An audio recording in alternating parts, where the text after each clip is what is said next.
ባለሱቅ አቤት ሙዝ በፍሬ አይሸጡም? በኪሎ ነው የሚሸጠው። አንድ ፍሬ ነበር የፈለኩ። እሺ ኪሎ ስንት ነው? 70 ብር። 70?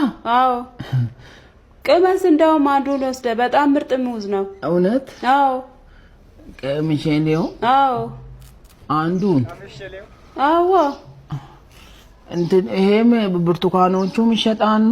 አዎ የሚሸጥ ነው። ትንሽ የተመታ ቦታ ነው። ስንት ኪሎ ላርግልህ? ኪሎ ስንት አልሽኝ? 70 ብር። አንድ ኪሎ? አዎ እንዴ ለምን አንድ ኪሎ 70 ገባ? አዎ 70 እያልኩ አልነበረም እንዴ? እንደ አዲስ ደግመህ ትጠይቀኛለህ? 70 ብር። በቃ እኔ ልገዛ አስቤ በርግጥ ውድ ነው በጣም እንዴ ቀምሰህ ስንት ኪሎ ላርግልህ? ቀልዱን ተውና ስንት ኪሎ ነው የምትፈልገው? የቀመስኩት እንትን እንድናለ እንድትገዛ ነው እንዴ? አይ ተኔ በፍሬ ነበር የፈለኩት። ተይ በቃ ና ምን ይላል? ና ስንት ኪሎ ላር ተንኮሱ ገና ዛሬ ብልጥ ሆነ። ይመቸው ቤተሰብ